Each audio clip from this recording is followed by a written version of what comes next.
welcome to Man Talk. What's going on? Brand new show. What up, though? What's going on? What's going on? Man, chilling. I think you think these folks ready for it, though. Man, you know what? I just hope that they ready for the real and that they understand that, hey, that we gonna bring it to you just how that we know. It's gonna be raw and uncut. That's it. Raw and uncut. Unscripted. Man, look, thank y'all for coming on. Invite, share, and like this. Share this across all platforms. We're on YouTube, Pelt GI1 on YouTube. We're on Facebook, and we're on Instagram. So we're on 3 different platforms. We run, it's going. Share, tell your family, your friends about it. This show is going to be a show we can talk. We can be open and candid. That's right. 2 brothers that's been through the struggle, know all aspects of life. Just gonna have some real talk, and we want to answer your questions. Y'all got questions, shoot them to us. We'll answer your questions, and we're just gonna have an open and candid conversation. So with further ado, we're gonna introduce our host today. 2 co-hosts, 2 hosts, whatever you call it. I'm gonna let the man start out. Hey, my name is Adam Doughboy Robinson. I am yours truly. I'm glad to be here with my cousin Rodney Pep. Hey, we ain't gonna agree on everything. This is unscripted, so hey, it is what it is. And for the record, I am still a fan. I've been a Steeler fan. He just became a Steeler fan. Listen, you can ask Chuck is so fresh. You can ask all of them. Hey, those are my roots in Pittsburgh, Pennsylvania. But guess what? But you will see me with multiple jerseys on because they call me the Jersey Pastor. The Jersey Pastor, baby, because it's just somebody's jersey that fit a big man good. So how long you been a Pittsburgh fan? Man, I've been a Pittsburgh fan ever since I was a kid. As a matter of fact, my mom, brother, and all of my cousins, they still live there. Oh, man, that's crazy. Yeah, they still live there. I ain't never been to Pittsburgh, man. I ain't never liked Pittsburgh. But then now, also, let me give you a little history. Mm-hmm. With me being from Southside, along with family there, John Stallworth being from Southside. Yeah, I know. Local hero, local boy. So, it was just kind of like a family tradition or because Southside was a family. So it was just natural. That's why all the black folk like Pittsburgh. Now, I'm going to say that should be 90% of the reason why. Yeah. It's because for him being from here, and he was one of the first ones that we knew of that made it to the pro. Yeah. I ain't never liked Pittsburgh. Well, I like John Stallworth. I feel sorry for you. I'm not an NFL fan. No way. I got you. I'm not. I'm a more college football, high school football fan. Well, now my pro team. But if I had to have a team, would it be the Saints? I like the Saints. I like the Saints now. Now, I'm going to tell you now, my pro team is the Steelers. My college team is Alabama. And the NBA, then I pick a player who I pull for. Yeah, well, that's me with the NBA. I pick a player that I pull for, which is LeBron. LeBron, that's the man. Right. That's it. He is the man. Now, we can agree on that. Yeah, he the GOAT. Yeah. He the GOAT. Next to Jordan, he is the GOAT, which is a lot of GOATs out there. That's right. So, real talk, let's get into this election, though. Yes. Man, whoo. Y'all, what y'all think about this? Man, that thing had me scared last night. Well, I can tell you this. It went just the way that we expected it. Yeah, kind of, sort of. And the part that I think is so disheartening is when you hear people say that I'm not going to vote. Yeah. Or people got this mindset that my vote doesn't count. Yeah. I think there's a lot of that. Terrible way to think about it, especially for a African-American male or African-American person, period. Yeah. Just knowing the history of how we was not afforded that opportunity, the people that lost their lives, even whites that came to help us get that freedom of that speech, and we don't take advantage of it, man. It is disheartening. That's crazy, man. It's disheartening, man. That's absolutely sickening that we will put ourselves in a situation like that. Yes. And not go vote. But I was encouraged yesterday, though. I was encouraged that so many young folks. Hey, Angela Hagler. Oh, you didn't got on because of dough on here. That's right. That's right. Because they already know that if you cut up. Hey. Well, it was so intriguing and so good to see so many young black folks come out and vote yesterday. Yes. And, we was running around the polls, helping with the food and handing out water and different things. And to see all these young black folks, first time voters, people getting off on their lunch break, voting and running back to work and stuff. Right. That was so encouraging to see that. Even though I can be real, even though we'll never be Democrat in the state of Alabama. No, probably not in our lifetime. No, because of the way the Republican Party is deep rooted. It's the good old boy system here. Yeah, it's deep. It's just the facts. It's deep rooted here in the state, and we'll never.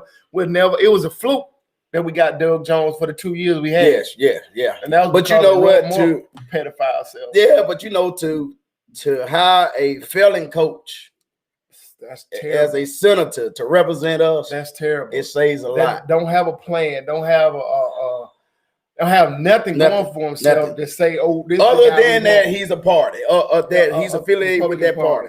And it's sad that people vote straight ticket. I never understood that. Why people vote straight ticket. I never voted straight ticket. And you know something else, I would say, even for our local elections coming up soon, I think that we have to get away from the mindset of we are voting because of who that person is, because we like them.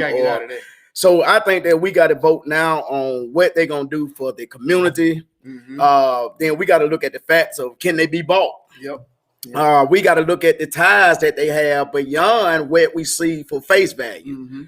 And I think that that's going to play a big part as in the way that we are doing politics. Then I'm going to say this for the record. As a whole, You know, and this is me speaking from my personal opinion. It's no way that Darryl McKinstry shouldn't have won yesterday.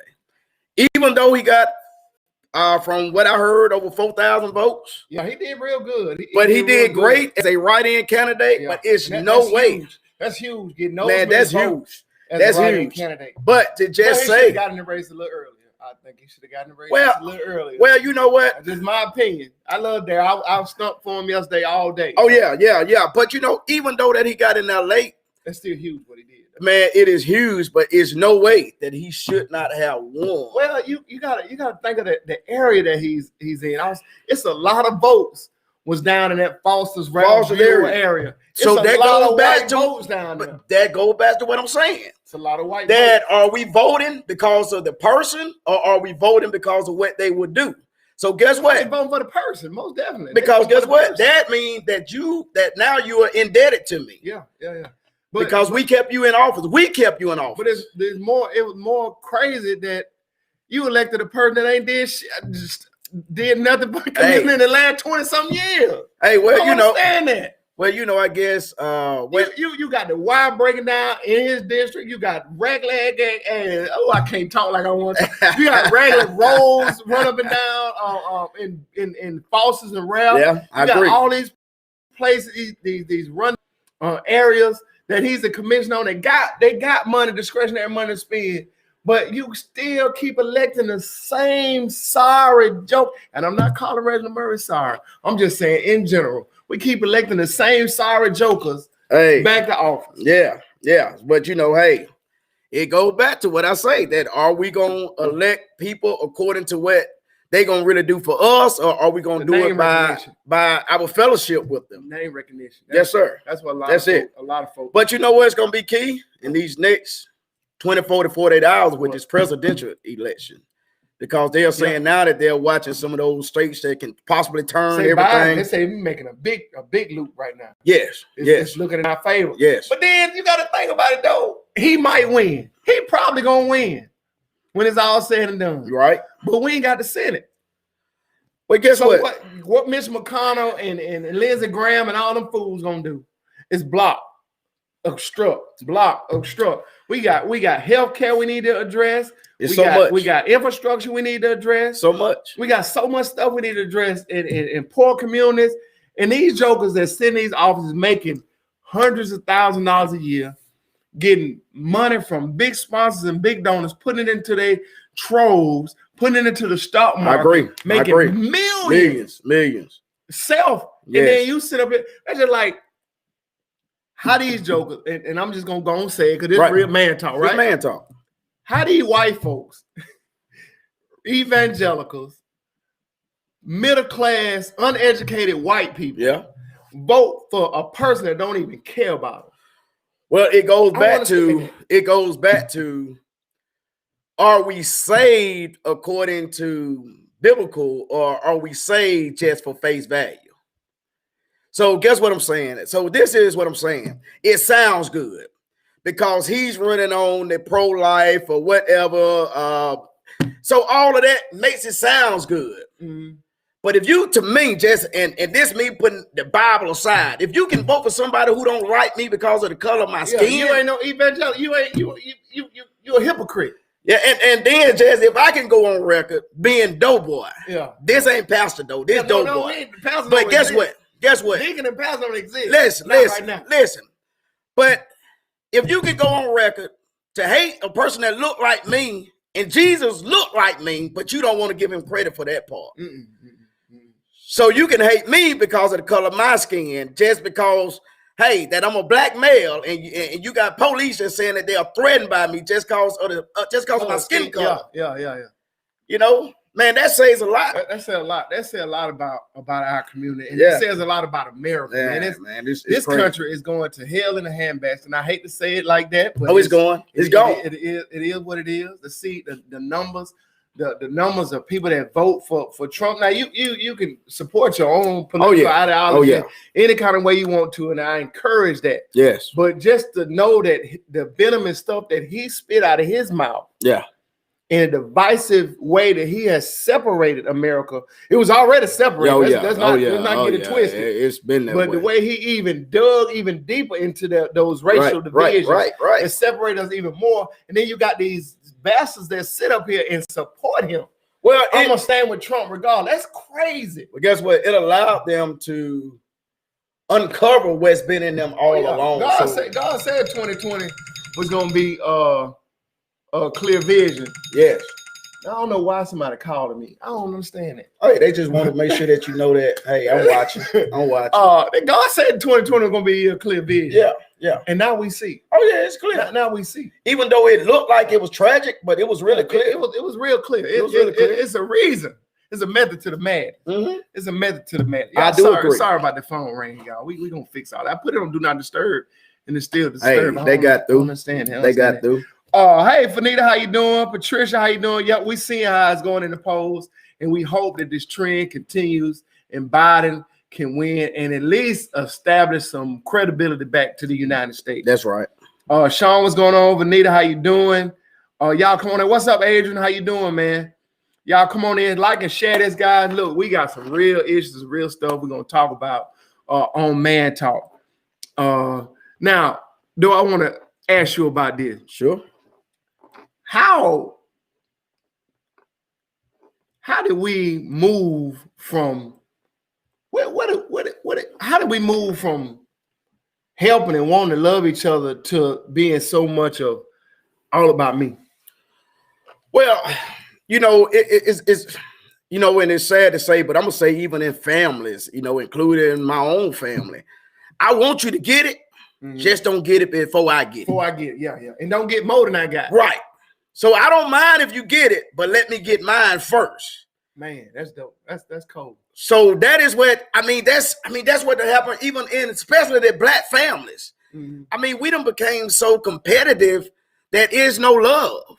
I mean, I remember being a little boy and grew up in an old regular house on South Side, but my grandmama stayed across the street. Mm-hmm. And my aunt stayed behind my grandmama in another house, had another aunt that stayed down here. That community. But what I'm saying is, if mama needed a cup of flour, it was nothing for me to just run across the street. Mm-hmm.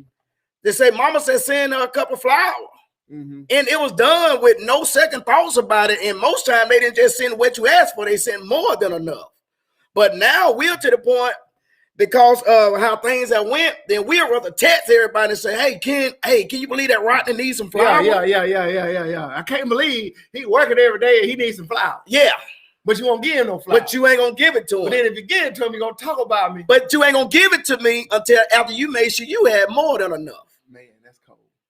So that's where we at now. That is cold. That is cold, man. So that's where we at now. That's crazy. And that's where we at. That's where we at. Yeah. When it comes not only to everybody, that's where we at when it comes just to our community in general. Yeah. And the black community, man, it's sad. I'm encouraged by some stuff that I see, but we still got a long way to go. Oh, it's a long way to go. We got a long way to go. And I'm gonna tell you that the sad part of how far that we have to go is that we are losing our kids. We are losing the up and coming because they don't see the unity with us. Yeah, they don't see us unified. I mean, because they'll see, and I'm not necessarily saying me and you as in us, but they'll see us here talking live on Facebook. But what happened when somebody catch me at Piggly Wiggly? So man, I can't believe you were with Rotten Pill. Oh man, I just did that just to be. Where's the love? Where's the loyalty?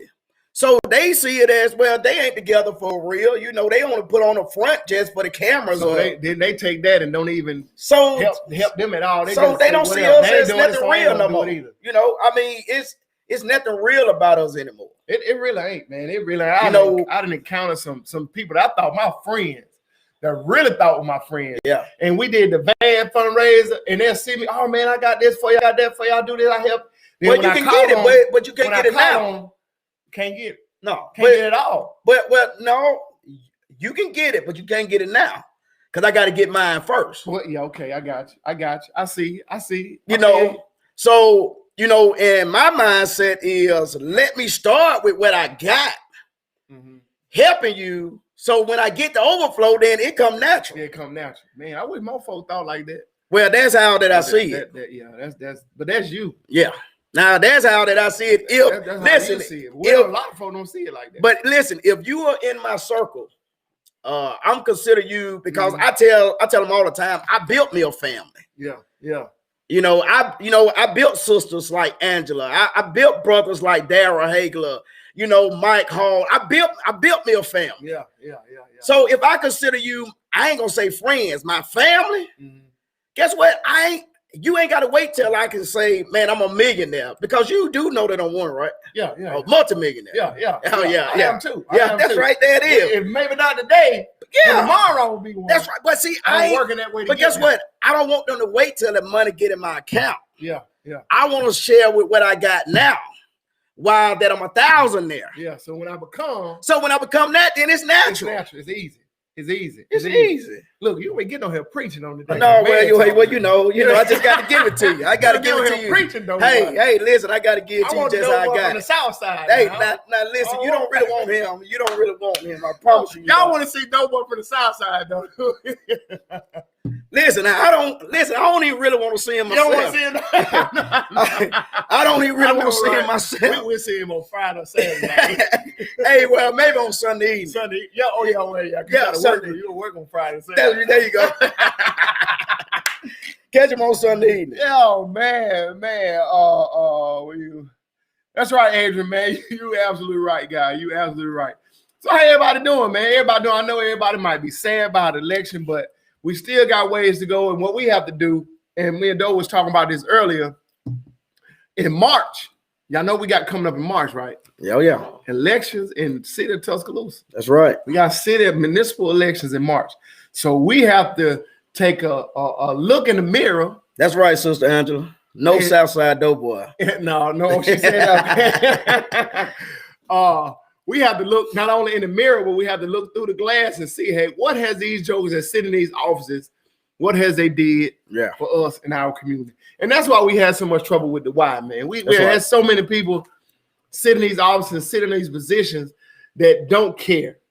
And that's why we raised so much hell. Right.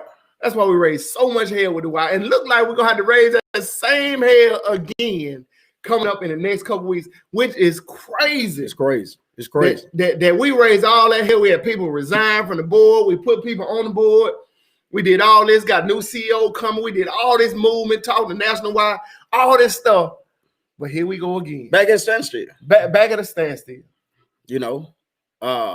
It's sad. It's sad, man. It's no other way to put it other than it's sad. It's sad, and we finna cut some heads off, man. Well, it's time. We finna cut some heads off because it. And the only thing that gets me is I remember being younger, that you would always distinguish the why between the white why and the black why. Yeah, and it's still that way. And and what gets you is it becomes natural to say that. To say I'm going to the black why. Yeah. But guess why? Because you knew it was a difference. Yeah, it's a difference. And you still can see that difference. Oh man, it's so 2020. You still it's so relevant that even Stephen Wonder can see it. Yeah, he can see it. Man, I was talking to somebody, and they was like, we was trying to give him direction to where we was. And I just remember who it was. And he was like, well, I got all this. We finna give y'all do this, blah, blah. And he was like, well, tell me where the Y at. And I was trying to give him direction. Yeah. Then I said, well, where the black Y at? He's like, oh, okay. I know where you at. I know where you at. So you automatically know then that it's the west side. It's the west side. You already know. And I'm like, in 2020, I still got to say the black Y. But guess what? This is my question. Why is it okay for us to be second-class citizens? And we are okay with it. And I'm saying as in people. And I'm not saying everybody, but we are okay with it. We have been conditioned to think like that. Oh, yeah. We have been conditioned to think we are less than. Yeah. Not so much of. It goes back. This thing goes deeper than just the 60s and 70s. It goes all the way back to 1619. Yeah. Shout out to Jeff Webb for the shirt. 1619. It goes back to slavery, how we was conditioned to think that the light-skinned slave is better than the dark-skinned slave. What's the house Negro? Yeah, the house nigga. Yeah, just like you. See, you lighter than me, so you'd have been in the house. Yeah, I'd have been. But I'd have been in the house, but I still been sleeping on the floor. Yeah, I've still been eating scraps. Yeah, I still been beat by master. Yeah, probably slept with master. Yeah, or whether I was a man or a woman. Yeah, that's true. So I'm just getting just as bad as you. It's just our mindset is I'm better than you. Yeah, true. You know, when master say, "Oh, we got a nice house," and what the slave say, "Yes, sir, we got a nice house." Yeah, we do. And but you ain't got nothing over there. And that's the same ideology, same mindset that we have today. Yes, in our community. Yeah, it is. That we are less than our counterparts on a certain side of town, right? Or in a certain neighborhood, and it's crazy. I do agree. Crazy, and that's what happened when we vote too, though. Right. We think the same. We had that same mentality. Well, I'm gonna say this for the record that I am not racist, but I do love my black people. I do love my black community. But let me tell you that we believe that the white man milk is colder. Yep. And his bread is fresher. Yep. And it don't matter that you can have the same thing. And you know, one thing that I learned that if we are doing something, that the first thing that we say is, "What is my price?" Yeah. What is your price of your service? Can I get the hookup? Yes. You go to the black man. What the hookup? What? Hey, how come you just can't say what is the price of your service? Yeah. But most time our word is, "What is my price?" Yeah. Meaning that I'm expecting a different price than what you normally charge. Just because you black. Just because you black. But I got to stay in business. I got to feed my family. I got to employ my people. I got to pay my folks. But you still trying to get a discount. That's crazy. Now, if I choose to give you one, then let me do that on my own. Mm-hmm. But we got to get out of that. And that's how we also, we as black business owners have got to come back with a standard. Yeah. Oh, yeah. Because we'll do work for each other and half do it. Yeah. Try to get over. Yeah. We try to get over. So, and I'm not saying everybody, but just keeping it real. Keep it real. Some that, do it. You know, that's just the way that it is. Then we had to realize as black business owners, we have to be mindful of where we came from. Right. If you somewhat like the one thing about Cassius that I like so much. Me and Cassius been friends since high school. One thing I like about Cassius never forgot where he came from. You know what? And he came from the coat. So he never forgot that. Yes. So he always tried to give back and embed into the community what was missing when he was a kid. And one thing else that a lot of people don't realize about Cassius is he had this mindset even then. He just flipped the game. Yep. He went from hustling to flipping cars. Mm-hmm. So it's the same concept, just a different product. And legally. Legal, man. So, that's what we have to realize and be comfortable with, that changing don't necessarily mean you forget everything that got you to where you at, whether it was good or bad. Change is inevitable. Yeah. You're going to change. So just take it. You stay a McKinney Court the rest of your life. That's it. But you're going to change at some point in time. Hopefully. Well, you going to change. Yeah. You're going to get fatter. Oh, yeah. There you go. Hey, watch it. Okay. Come on. I ain't taught you.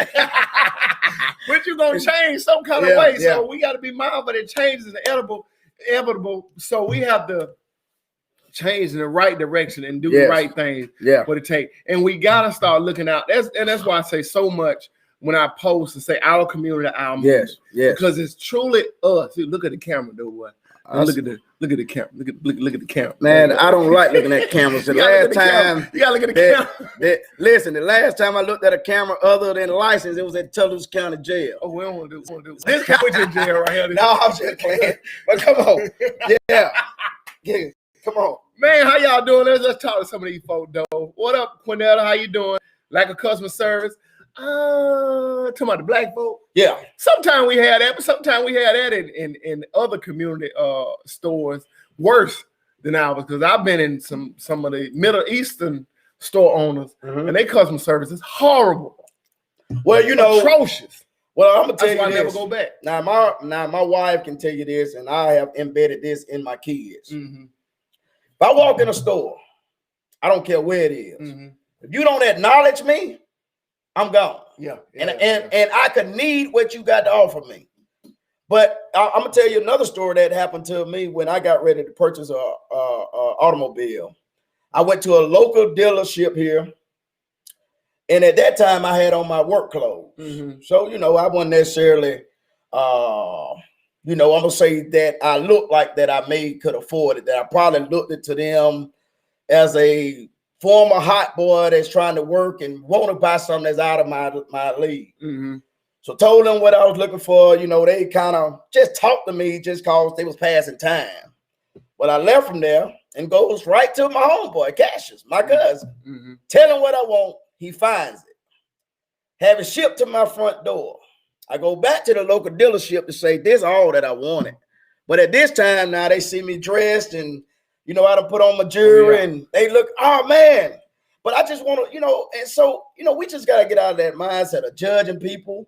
Yeah, perception means a lot, man. Yeah, perception means a lot. And man, it just changes things, man. But then though, and that's something we're gonna agree to disagree on that, because I believe that we have to be mindful of how people think of us when we go places.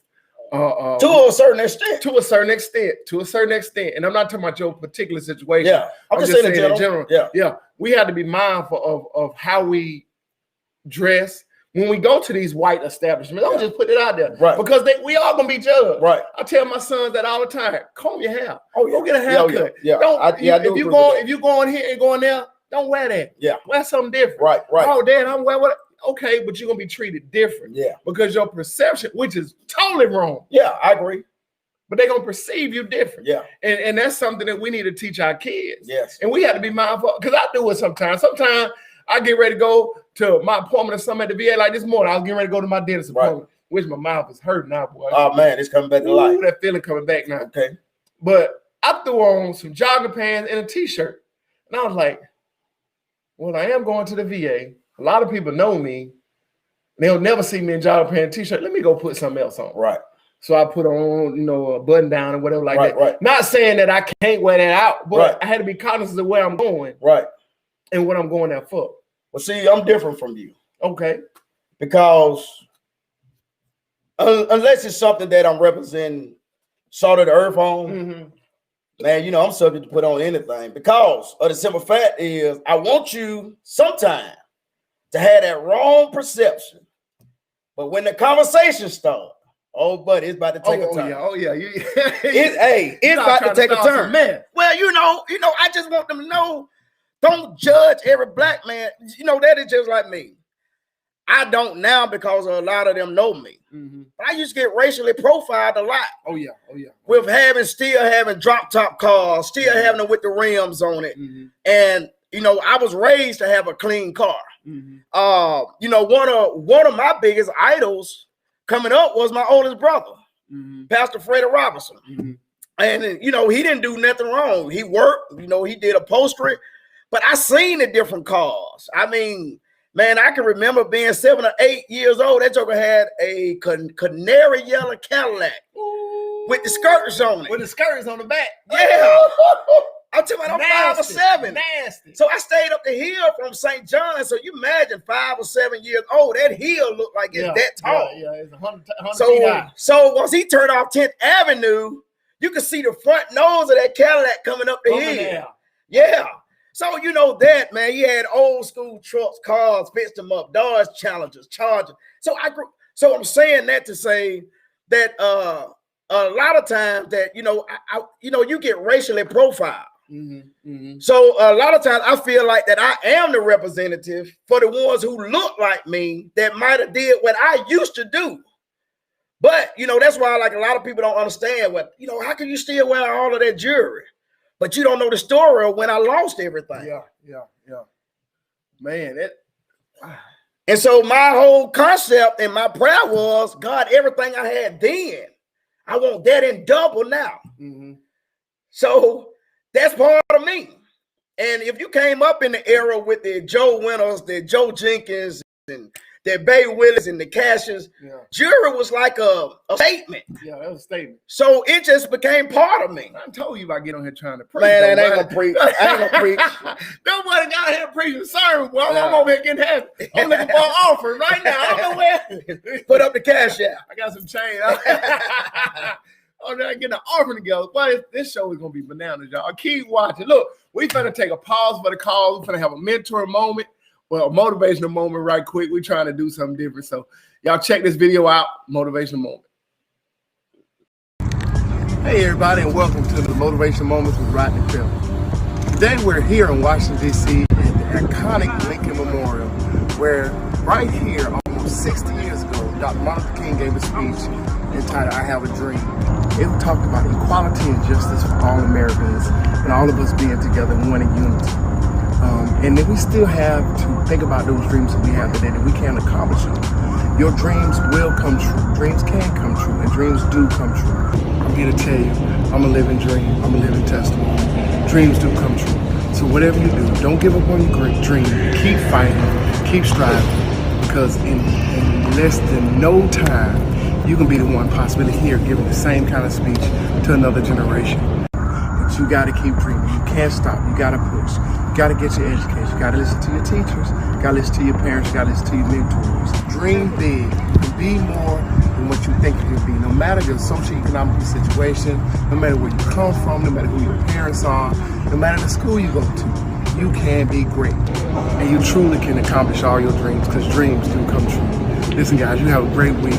Once again, this Motivational Moments with Rodney Pell. See you soon.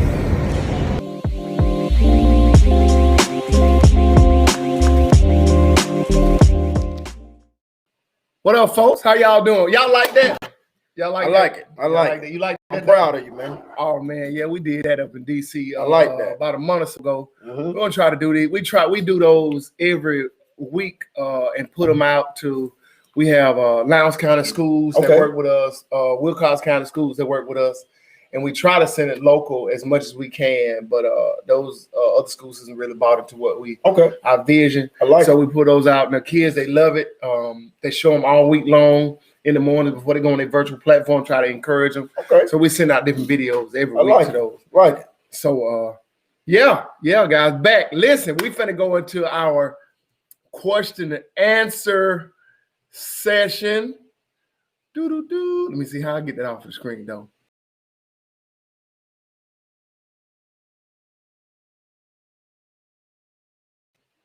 We going to the Q&A section, guys. Listen, going forward, if you want to ask any question that me and Doe will answer, and we gonna answer your question. We gonna answer your question. What it is, we gonna answer, because Lord knows we got a couple questions. We gonna answer. So send your questions to my inbox. Just inbox me, and we'll go and answer your questions. All right, Doe, you ready for the first question? I'm ready for the question. Ready for the first question. Okay. You sure? I'm ready.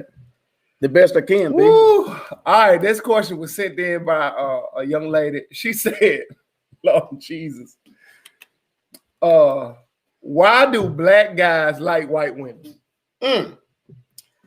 Well, I'm going to say from my personal opinion. Personal opinion. Yes, I mean, this ain't law. It ain't written. This from me. Have you ever seen something in life that your mom or somebody told you that you couldn't have, but it intrigued you to get it? Yeah. So guess what? If they kept the slaves from master white daughters, our mindset have always been, it's got to be something special. Something got to be good about it. Something special about that. Yeah. And as a black male, because this is man talk. We was once taught that white women would do what black women wouldn't. Ooh. Now that's my personal opinion. So I feel that for number one, we felt like that it must be something special about them because they was off limits to us. You look at Emmett Till, accused of whistling at a white woman and was beat. Yeah, and killed. To death. Unrecognizable. So in your mind, you were thinking it got to be something special about them that they are off limits. So you want to get that. And coming up that they would do what the sisters wouldn't do. And now that ain't true, but that's how that we was taught. And that's how that it's because, me being raised around older guys, just on another level, with not getting too explicit, it's like, that's what you want in your life. Yeah. Now it was my forte, if I can be honest, to test the water, but it wasn't my forte to say that I'm taking you home to meet mama. Y'all a trip. Y'all trying to get me to talk. To my chime in. They really trying to get me to talk. Chime in. Heather said, watch it, though. She said, watch it. You better watch it. Big sis. Oh, man. I don't necessarily think it's a color thing. For real.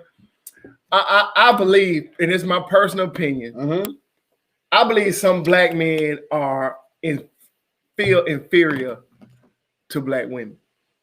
I feel like some of them, not all of them, some of them feel like that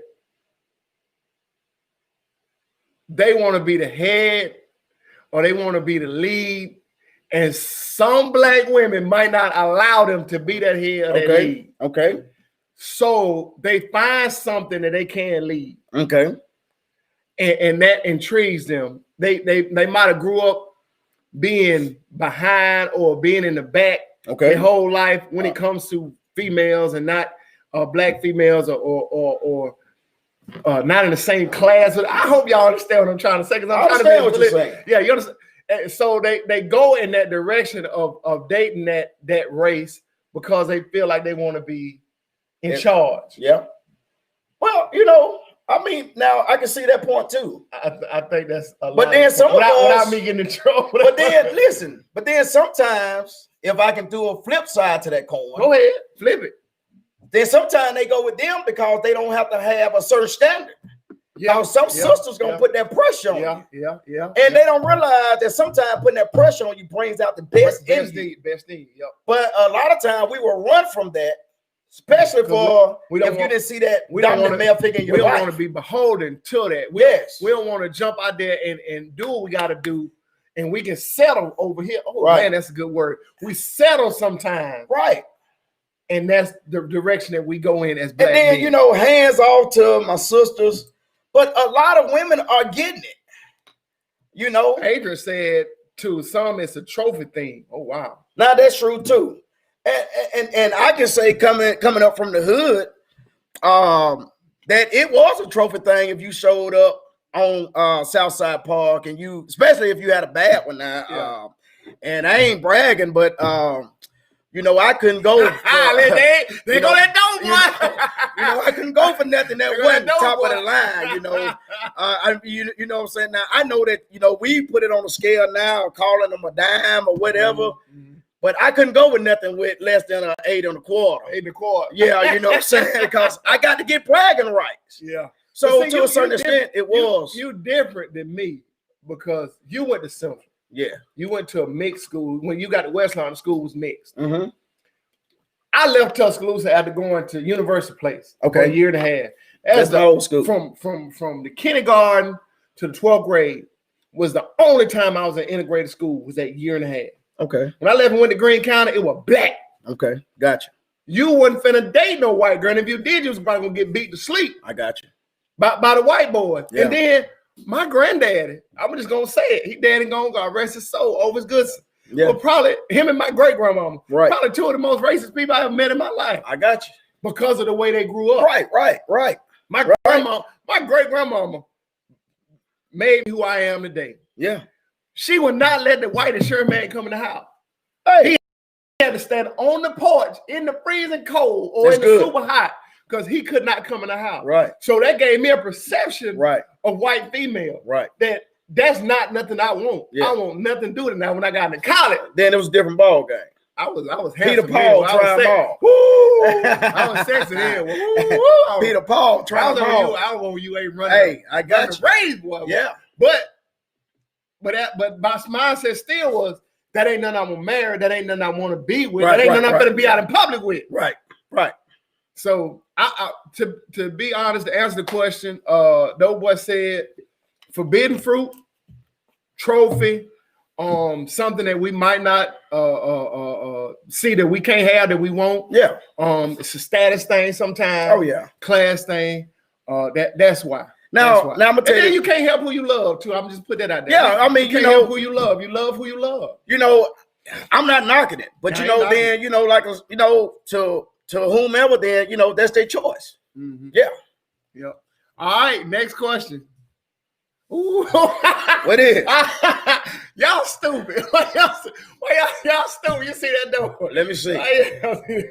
Whoa. Y'all stupid. Y'all stupid. All right, here we go. Why do men fall asleep after sex? Now, listen, women, if we fall asleep after sex, you have some. Well, it's pretty good.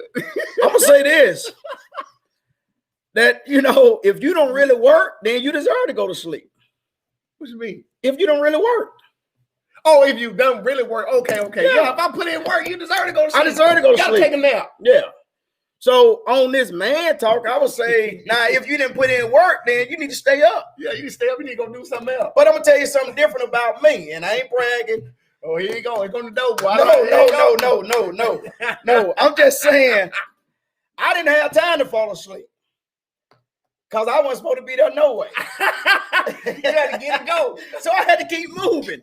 So I mean, but that was just a real moment. That's my cousin right there. I love it. But Angela, the question was, why do fall asleep after sex? But I would just say, if you really put in work for real, then you deserve to go to sleep. Yeah. But if you didn't put in work, then no, I would say you need to stay up. I think it's a huge problem if I get up and go outside and cut the grass, go down the street and hoe a yard in a garden or something like that, and you don't get rest. Yeah, that's the only way that you can replenish yourself. Yeah, you gotta go to sleep. So for that question, I'll say if they put in work, then they deserve it. But if they didn't put in work, they gonna and then I'll say this. The door ain't gonna say it, but I say this: if your man get up after y'all have sex and get up and go somewhere, it went on. Now he said that, y'all. I didn't say that. He said that part. I didn't say that. I didn't say that. I'm just joking. They told me to stop laughing, though. Balls. What's happening? Bells. I'm sorry. Hey. Oh, when you put in work, you be tired. You right, Andrew. You sure right. You right. Lord have mercy. Y'all crazy for sending a question. Y'all crazy for sending a question. All right, last question of the day. Now, this is going to be a good one, though. Okay. Why is it so hard for men to commit? Ooh, that's good. Now I'm gonna tell you. Talk 30 minutes on now. Listen, I'm gonna make mine sweet and simple. Come on with it. It goes back to I don't think that is hard, but I think to actually do it is different. Mm-hmm. I can say as a man's eyes are never satisfied, and with me having more girls than boys, I express to them that as a man that your eyes are never satisfied. Mm-hmm. That's like going to a buffet. And one of the most intriguing things that my dad told me coming up, he took me outside. I was probably about 10, maybe 11. And it was a lot of trees out there. Mm-hmm. He said, son, do you see all of those trees? I was like, yes, sir. He said, that's just how that the world is with women. It's full of them.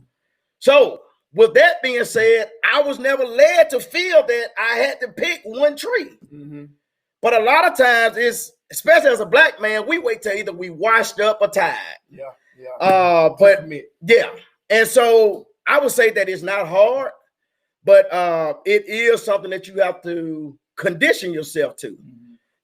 Even with being married, I mean, that ain't to say that that my wife ain't cute or ain't sexy to me, but you have to make sure that you stay in that mindset of being focused. You know, and before you know it, you can easily find yourself slipping, and you know, vice versa. You know, I know that they put this on men, but it go both ways. It go both ways. Yeah. You know, I think when it comes to commitment, man, I think it goes. If we can look at it a little deeper, I think it goes into where you was raised. It's how people in your life stayed and left. right? I can put it on I that. like And that. I try to go a little deeper. I like that. It's how people stayed and left, especially if you have had women in your life. Yeah. That came and went, like your mother or maybe your aunts or something like that, or grandmother, something.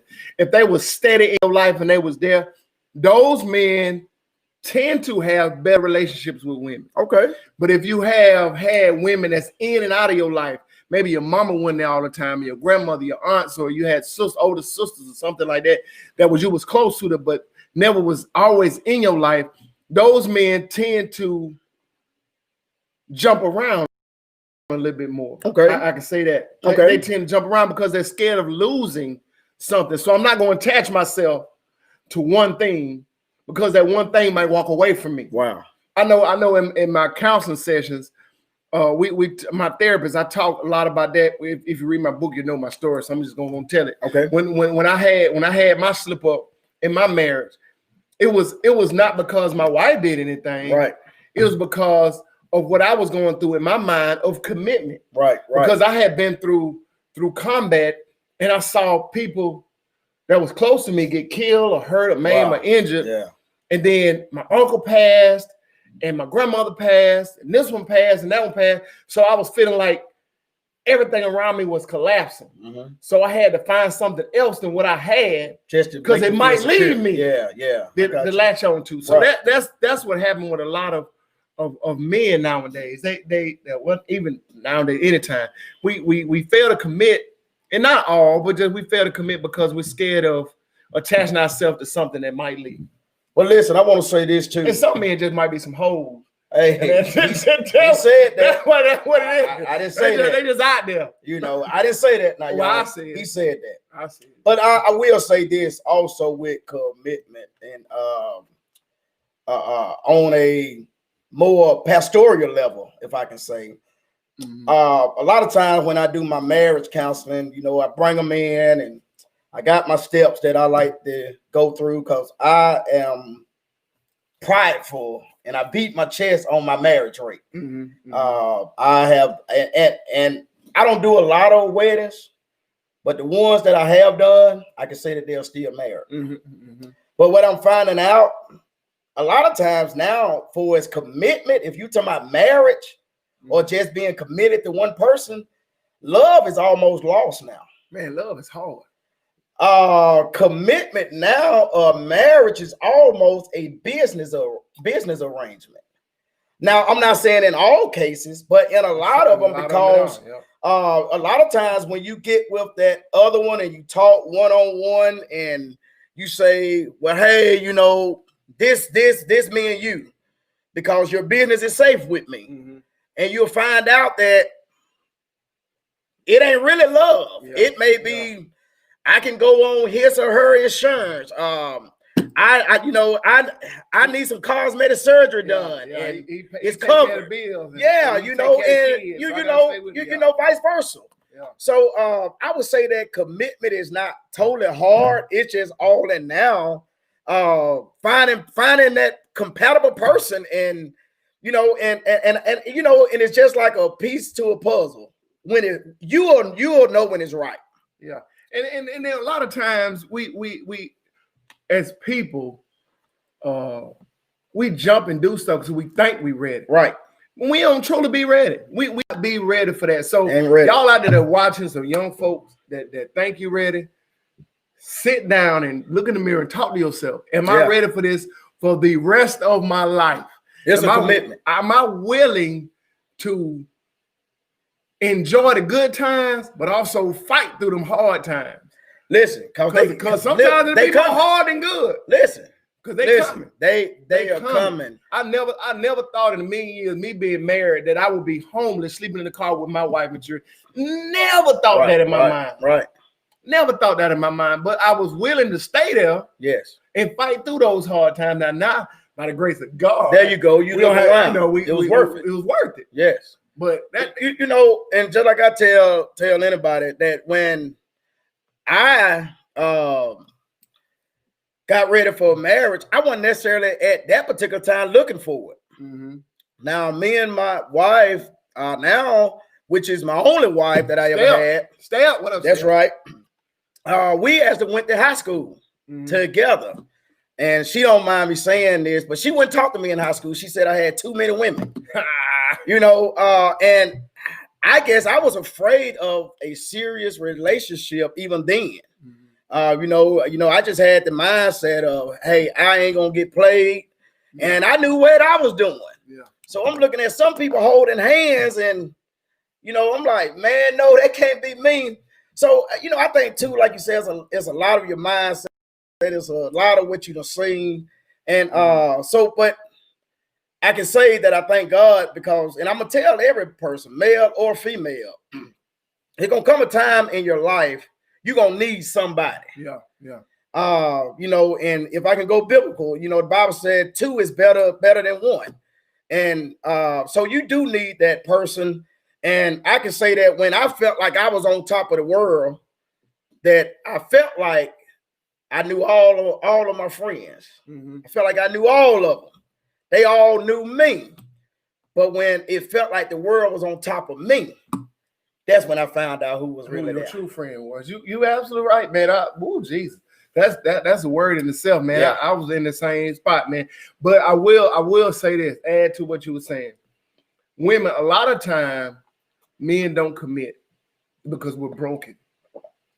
We're broken. We struggle with self-identity, and that's not sexual. Y'all got to dig a little deeper than what I'm saying. Right. Self-identity, who we want to be as a man and where we want to go.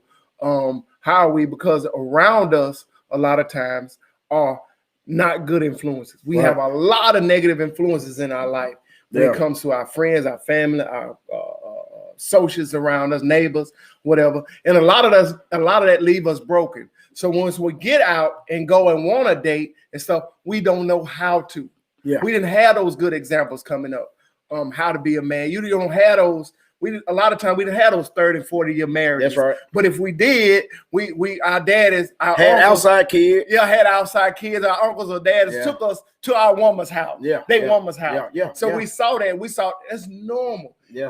That's what we supposed to do. So we're broken in those ways. And I would just encourage women to, if you see somebody you want to work with, and if they they want to work, but they don't know how to work, encourage them to get in some kind of couples therapy or some kind of counseling or something, so they can find that self-identity of what they want to be as a husband or a father going forward in life. And that's why a lot of times we're scared to commit, because we're broken. We're broken. We're broken.